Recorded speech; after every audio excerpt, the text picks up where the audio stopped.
apprendre par corps. Oui, mais apprendre quoi?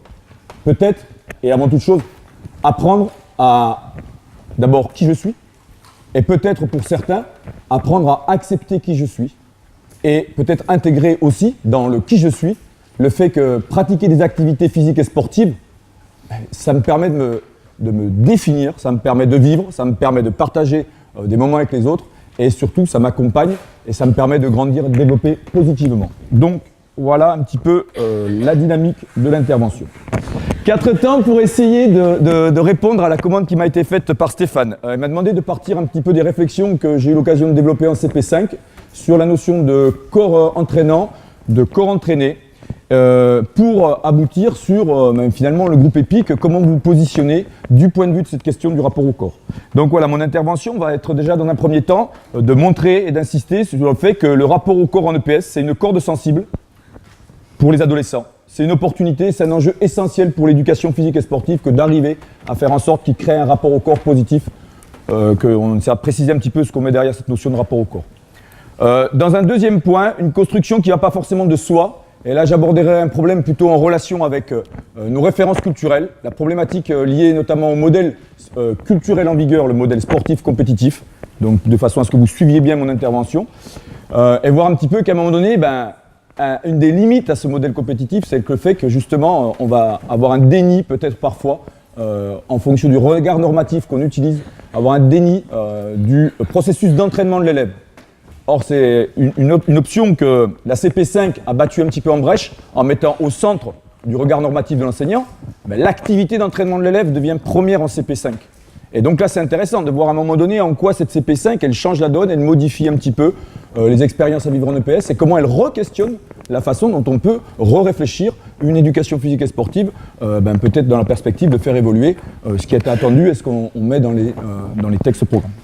Et enfin, le corps entraîné, c'est ce qui va résumer en quelques mots l'idée du groupe EPIC, c'est-à-dire redonner une dimension importante à la réussite dans les activités en travaillant un concept important, la notion de performance, en retravaillant la performance pour faire en sorte, on le verra, de redonner vie dans le rapport aux activités physiques et sportives, dans le rapport à la culture, redonner vie effectivement à cette notion de performance, mais en la rendant accessible à tous. Et on verra un petit peu sur quel biais on a choisi d'entrer là-dedans. Donc une corde sensible, pourquoi? Parce que l'EPS est à considérer quand même avant tout comme une question d'expérience. Effectivement, c'est un rapport, Serge l'a bien dit, c'est un rapport à la culture sportive, d'accord? Mais c'est aussi surtout un rapport à soi, c'est-à-dire qu'au moment de l'engagement de l'élève dans une pratique physique et sportive, il va amener à s'engager physiquement devant les autres à une période de sa croissance, de son développement, où le rapport au corps est un élément de questionnement important, un élément d'existence au monde important, un corps qui change, qui perturbe, qu'on aime, qu'on n'aime pas, qu'on aimerait transformer, qu'on aimerait rapprocher de certaines normes. Et nous, en EPS, on a quand même une particularité, c'est qu'on met en scène le corps, on sollicite par obligation institutionnelle, et ça je crois que c'est important aussi à intégrer, c'est une obligation institutionnelle qui est faite à l'élève de se mettre en scène corporellement dans un contexte, dans une APSA imposée. On a parlé de problématiques de genre, faire de la danse à des garçons, c'est pas neutre, c'est pas un choix anodin.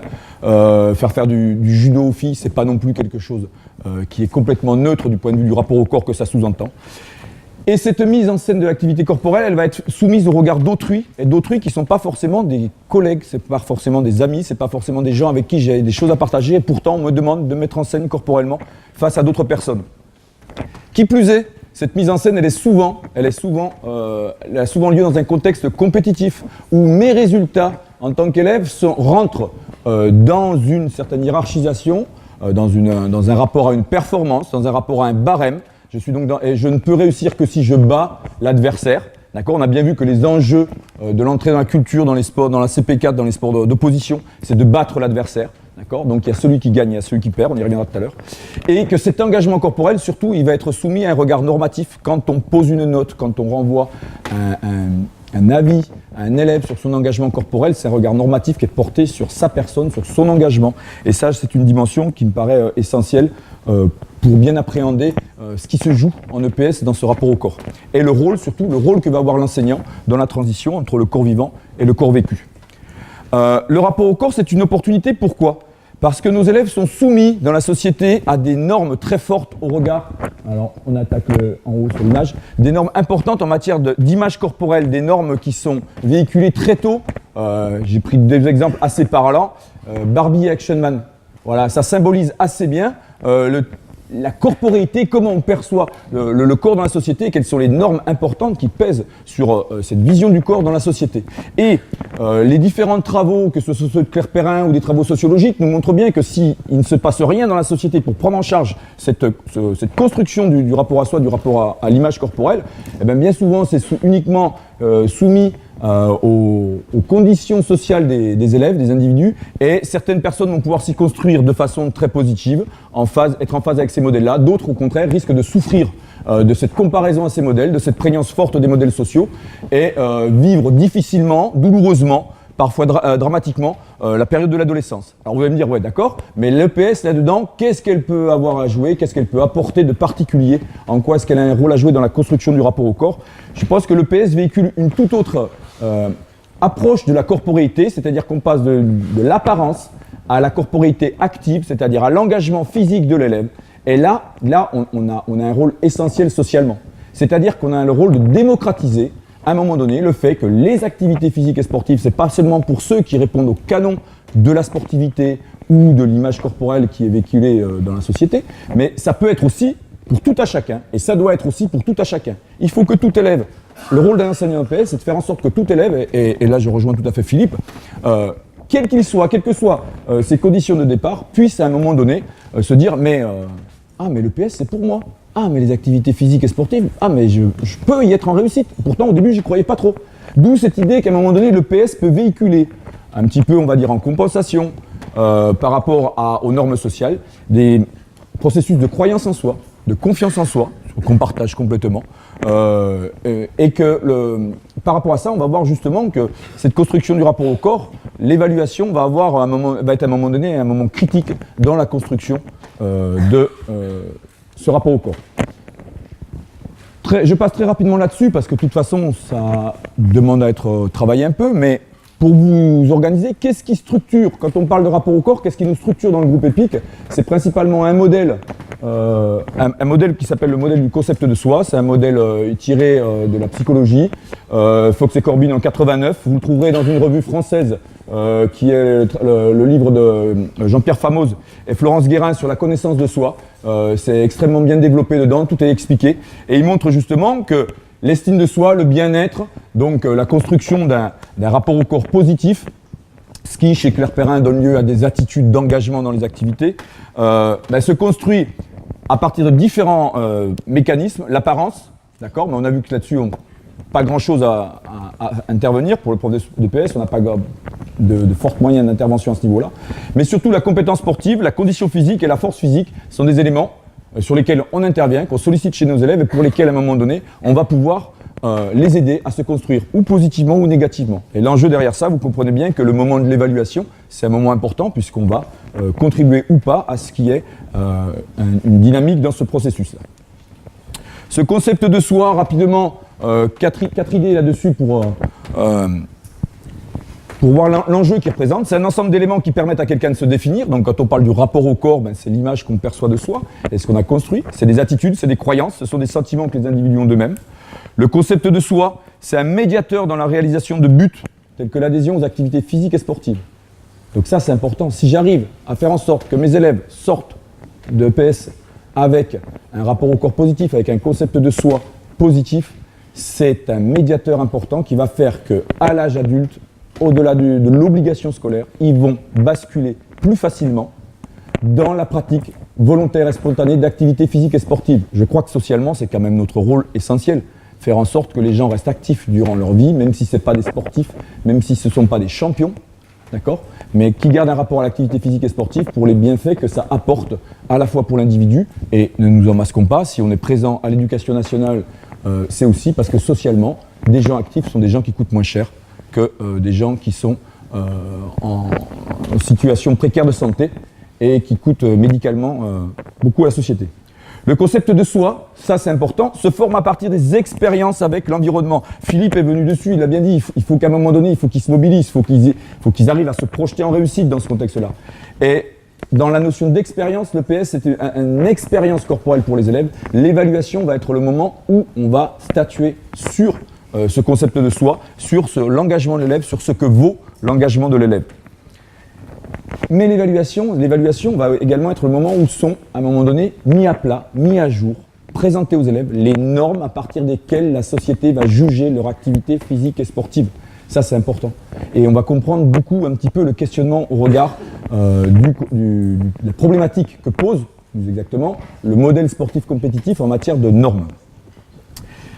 Et on verra notamment que le problème tient principalement au problème du climat compétitif. Donc, dernier point, qu'en fonction de la manière dont on vit l'activité physique et sportive, c'est pas du tout la même chose si on est dans un climat coopératif ou si on est dans un climat compétitif. Le rapport au corps, un enjeu en EPS. Je ne reviens pas dessus, je vous ai donné quelques éléments. Vous y trouverez là des pistes pour travailler des cadres théoriques qui vous permettent justement de conceptualiser, de penser une façon de concevoir le rapport au corps. Ce qui est un enjeu surtout parce que, on a bien compris que derrière ça, il y avait un style de vie qui allait se construire ou pas en fonction des expériences vécues en EPS. Lorsqu'un élève en EPS, qu'est-ce qui se passe dans le rapport aux activités physiques et sportives? Ce que vit l'élève en EPS, ça va déterminer ce qu'il fait et ce qu'il vit, va déterminer ce qu'il est et ce qu'il vaut vis-à-vis de cet engagement dans l'activité physique et sportive. Donc c'est un miroir, je reprends l'idée qui a été développée ce matin, je pense qu'effectivement l'EPS est un miroir pour les adolescents à un moment donné, un miroir sur leur activité physique et sportive. Quel miroir et quel filtre veut-on que ce miroir leur renvoie? Est-ce qu'on est sur un miroir du sportif, ce que j'évoquais dans l'idée de la révolution un petit peu qui semble se développer? Est-ce qu'on est encore sur l'idée que c'est le sportif performant qui est la norme à véhiculer en éducation physique et sportive pour permettre aux élèves de se construire dans le rapport à l'activité physique? Ou est-ce qu'aujourd'hui, il n'y a pas un autre miroir aussi qu'il faut utiliser à leur renvoyer pour leur permettre de se construire, de grandir, de s'advenir et d'être des personnes bien dans leur peau et physiquement actives? L'idée, le cadre, une petite utilisation du cadre. Un autre cadre, le PLOC, Perceptual Locus of Causality. Donc là, le concept de soi, c'est la dimension psychologique, ce qui se construit chez l'élève en EPS dans le rapport aux activités physiques et sportives et en fonction de l'image qu'on leur renvoie. Et ça me permet de rentrer dans cet autre cadre théorique. Perceptual Locus of Causality, ça veut dire, mais finalement, qu'est-ce qui est organisateur de la mobilisation de la personne quand elle rentre en activité? Et ce cadre-là nous permet de voir qu'il y a différents motifs qui amènent une personne à pratiquer, et ces motifs sont développés comme ça l'est sur la flèche à travers, en allant de motifs très externes, l'obligation institutionnelle, l'évitement de la sanction, d'accord? Et puis après on voit apparaître des motivations un petit peu plus autodéterminées, qui relèvent un peu plus du choix volontaire du sujet. Je rentre en pratique parce que, à un moment donné, les effets de la pratique m'intéressent. Tiens, je voudrais bien arriver à avoir des gros bras, je voudrais bien avoir des beaux abdos, je voudrais faire plaisir à mes parents, je voudrais que mon prof m'apprécie parce que je suis bon en EPS. Voilà le type de motifs qu'on ramène sur des motivations de type introjection, identification. D'accord? Et puis enfin, l'intégration. Je pratique parce que être pratiquant, ça fait partie de ma personnalité.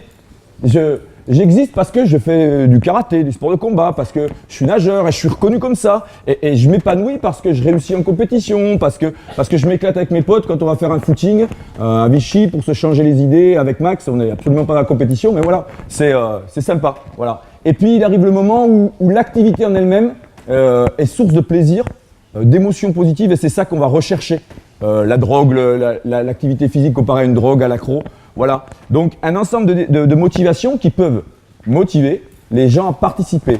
Pourquoi j'en viens là? Parce que nous, en EPS, on est sur une obligation de pratiquer pour des élèves qui n'ont pas forcément encore construit un rapport au corps positif.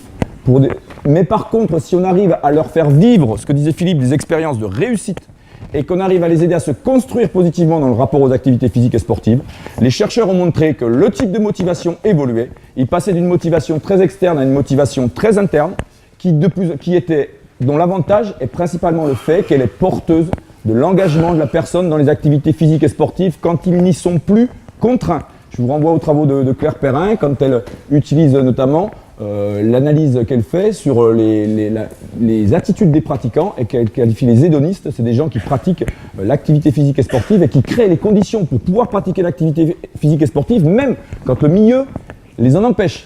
Donc voilà, il y a différents types de motivation. Et l'enjeu de la construction d'un concept de soi positif, c'est de faire évoluer ce système motivationnel pour l'amener vers quelque chose de plus en plus autodéterminé, qui soit vecteur des attitudes qu'on voudra avoir de nos élèves cultivés, des élèves qui s'investissent dans les pratiques, des élèves qui s'entraînent.